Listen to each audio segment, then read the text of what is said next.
Welcome back to the channel, you guys. And if you have been following us, you would know that we have been dealing with a tenant straight from hell. And we are on part 6. Really can't even believe we're even saying this. But for those of you who do not know what's going on, very quickly, we went for an initial inspection back in September, and the tenant completely failed that inspection. She destroyed our home. We gave her a few days to rectify because she said she will rectify. She did not communicate with us. We had to send out a 7-day notice to cure. With that, she still did not reach out to us. Then we had Hurricane Milton happen, so we ended up having to reach out to her once again. She claimed that some things were fixed, some things was not fixed, but it will be fixed. So we ended up doing another inspection later that week, and that's where everything went completely left. I put out a video last week about it, and make sure you go check that out so you can see the condition of the property, but pretty much it was in worse condition than the first one. So we actually went there in July initially, and she refused entry. So that's why, even though Jack said this September, but in July I went there and she refused entry.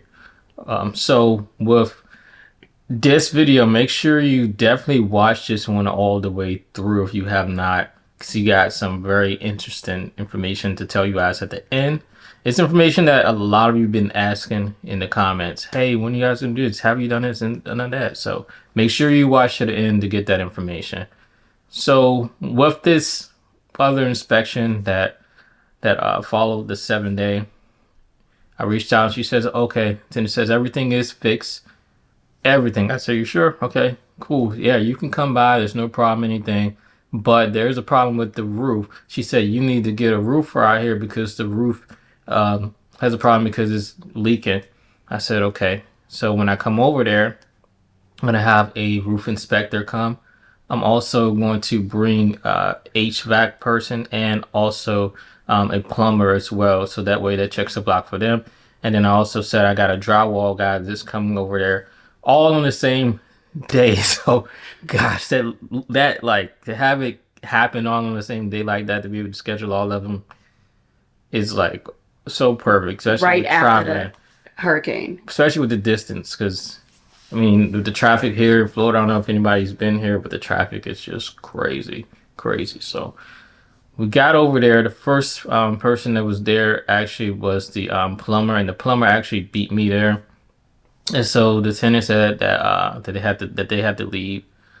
So I said, okay, I'll be there in less than 10 minutes. They said, okay, I'll be gone.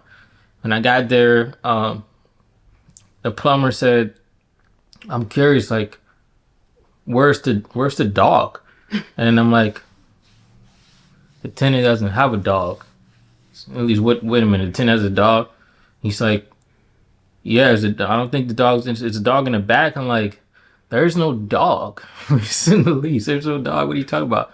He's like, come here. I'll show you when you come in. And so when we went inside, he thought it was a dog because it's like shit on the floor, shit on the wall, shit on the stairs.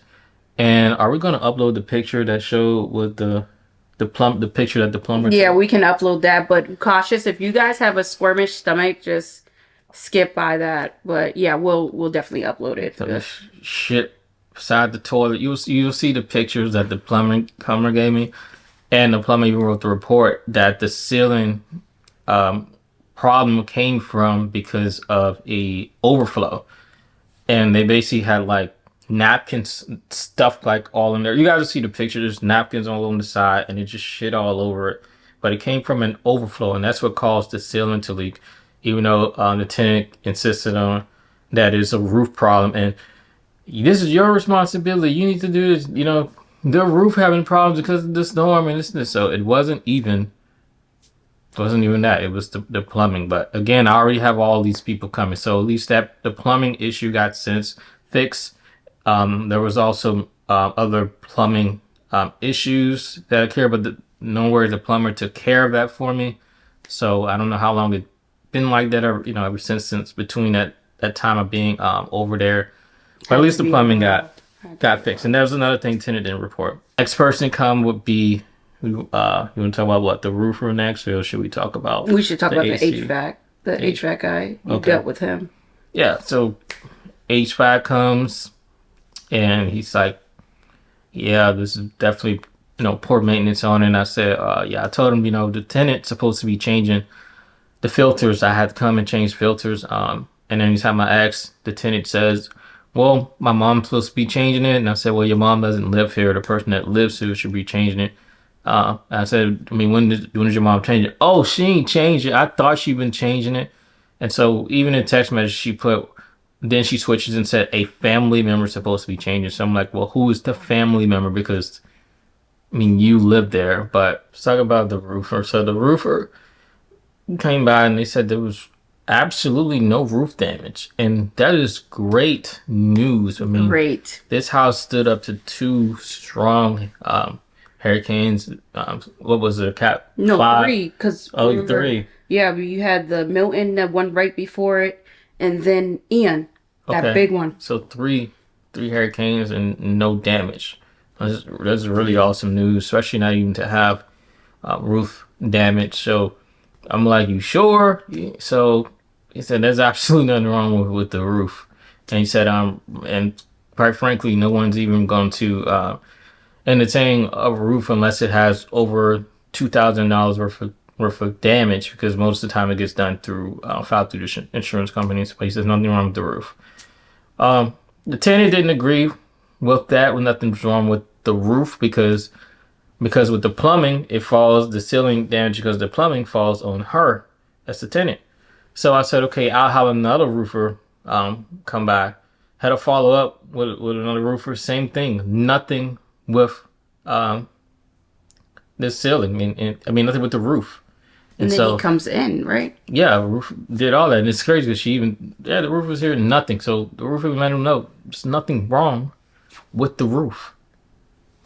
So that damage to the ceiling came from the tenant, came from because of the upstairs toilet and everything, the plumbing upstairs that they caused damage to. And of course, they caused the upstairs plumbing issue. Of course, they caused it on the first floor level as well.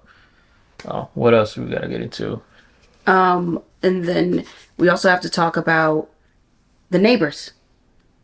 Oh my goodness, we haven't even talked about the Yes. neighbors yet. So we haven't even told you about like what happened because I think it cut off on the last video with the neighbors. That's where we stopped at. But y'all, when I tell y'all that the neighbors over there, they went in. They are not happy at all about this whole situation. They told us that her kids, especially the youngest one, the baby, he's sticking his head in the, what do you say, the sewer or the drain? It's the Is it sewer. is it the sewer? They're throwing rocks, and actually one of the people is on the HOA and actually got the video of her kids throwing rocks. So happy that happened. And some more neighbors, they had to call the cops. So remember in I think it was in video number 3, we mentioned that the cops came. Well, it was that neighbor that actually called the cops. The HOA told the neighbor to call the cops. The child trying to jump over the fence over a ball, broke her gate. Hanging out the window, Hanging out the screaming, window, y'all. Like, home alone by yep. themselves. Ordering, she just sends a whole bunch of food delivery service to the house to feed the kids, but she is nowhere in sight. And the crazy thing is, when we talk to her plenty of times. First of all, you never, even though before we even knew this stuff with the different neighbors, you never know who is watching you at all. Yeah, You never know. and it's crazy because with the throwing rocks, they're not just throwing rocks. I mean, they're like chucking the hell out of them rocks, like Yeah. really throwing them rocks at windows, and then on top of that is someone's car on top of that too. So this is happening on more than one occasion. Yeah. it's just it's a mess. And when I even asked her about those things, hey, kids, and she's like, no, no, the neighbor watches my kids, one of the neighbors, and the crazy part about it, that neighbor don't even speak English, and she don't speak Spanish. No. So one of the neighbors that do speak Spanish said, no, absolutely not. She does not watch her not watch her kids. But even when we were there, and video number, what was it? See, I'm losing track now. And video number 4, when we showed the clip of her opening the mail, you could see the kids are just running out in the street. The baby just has on a diaper. It was showing it all in the video, and I didn't even notice that until I played it back. I was like, wait a minute, what they saying is actually true. Kid all out in the street. Yeah, and like one said, out there with just a diaper on, and no shirt, just a diaper out there, just running around and sticking their head in the sewer, and they're at a you know bad position because it's like, okay, someone tries to go and help the kid, now all of a sudden it's a complaint. Oh, you trying to do this to my kid? So it's you in a bad in a bad position on whether what to do at that point. They they made calls to the right people, but I mean, she didn't answer the door. And with the house, let's get back even inside the house. We we went in the room, one of the rooms that she didn't want us to go in initially. Oh my goodness, Oh we my couldn't even survive. goodness. It smells like strong piss, like the strongest piss. Like it was horrible. And then there's a we'll show the picture of it too. It looks like a dog mat, one of those things that you use for pets that pee on. But again, she has no pets. So it's one of those things that one of those doggy mats that they pee on, and it's just stains on it and stuff. And in the room, it's so much trash that's down there, jug bottles and everything. We don't know what's going on in that area, but I mean, and still, this is when she says all the issues are fixed. The things are still there. The floors are still like extremely sticky. Walking on the carpet was still completely destroyed. There were more holes in the wall, even bigger hole in the wall than we went the first time. More feces all over the place. It was worse. Curtains and the blinds were worse. More damage. Damage It too. was even more damage than the first time that we went there. But this was what she told us it was fixed. Now the grass did get cut. That's something that she did let happen. So she finally did open the fence at least. However, the yard was a complete mess. I mean, even entering the house when I tried to open it, the front door knob somehow that got broken, and then there's more knobs broken in the bedrooms. And it looks like too, like she was prepping to get out because you can see there's like rips on the wall from pictures and everything. But she again is a situation where she doesn't want to leave, even with telling her, "Hey, it's terminated according to this. You're supposed to vacate," and she won't leave. So Yeah. And because she won't leave, we were forced to do what the very next steps. And that is going down. And you guys, we filed an eviction. well, she sent me a text message when she got the eviction notice from the sheriff, and she texted me and said, "Hey, is this an eviction?" And it clearly reads it on there, but okay. I mean, that's all you could do is just like chop it up to nonsense. So with that, she was supposed to send me. It says on the paper she's supposed to mail me a letter or hand deliver her response, which the timeline has passed. I have not gotten an answer from the tenant about the eviction. However, when I logged into the system with the courts, it said that the tenant answered, but I can't see what the answer is. She's supposed to send me a copy as well. So the next step is to file was affidavit proof of claim, and more than likely will go to court. Yeah, we're headed to court. So that's the immediate next steps.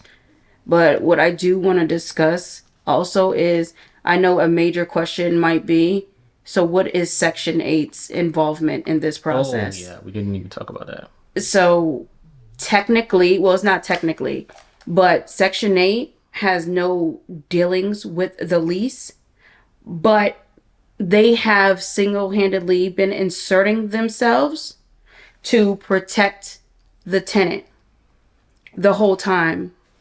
So I don't know if you guys are aware, but we have been in communications with Section 8. Even before this even started, we tried to get her removed with Section 8 removing her.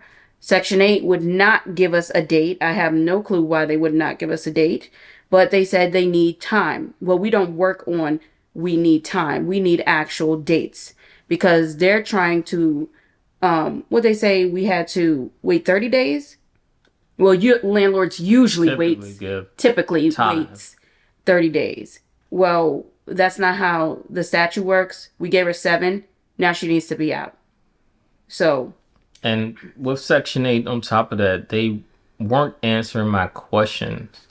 And it's even, it's, gosh, we missed so much information yeah. because it's been a while. So I had actually scheduled an appointment with the supervisor, and the supervisor never called me.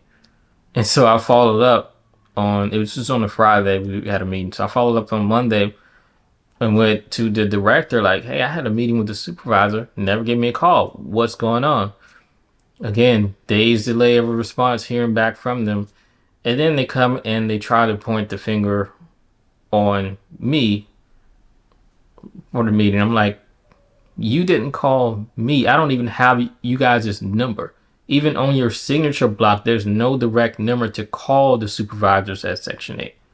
At least here, it's not. So that was a mess. They were like, well, we can't do anything. I said, well, what about the violations of the HAP contract? They said, only thing that can happen is you file for an eviction, and that's the only way to get the tenant out. I said, so there's no other way, not even coming to an agreement, because there's a form that each party could sign to agree to get out. I said, what about that? And the fact of also, when I spoke to the caseworker said, well, I'm not even this person's caseworker anymore, which is interesting because an email that came later came from the tenant, CC'd that person on there who's not supposed to be the caseworker. So I went and actually emailed the CEOs, the CFOs. I mean, emailed a lot of leadership with Section 8, and they have still yet to reply. It's been like, what, over 2 weeks, Yep, three over two weeks, weeks. and still nothing from them. But they're Just, doing a lot of sneaky stuff in the backgrounds that we need to talk about too. yeah, because they scheduled an inspection because I got an email 2 days prior to say, hey, reminder about an inspection in 2 days. I said, well, how can it be a reminder if I never got an initial notification? I'm like, come on, that doesn't make sense. So they're doing things like that because they're trying to pass and say everything's good according to their standards. They're not worried about the cleanliness. They're not worried about the damages or anything. Only thing that they want, that they care about is long as a roof is over the tenant's head, they can continue to pay the landlord out so they can continue to have their funding. It's the only thing that they're concerned about. And not to mention, they do not work in the best interests of the I mean, not the tenant, of the landlord at all. The whole thing is to, like T mentioned, is to protect that tenant. So that is something to always be mindful of.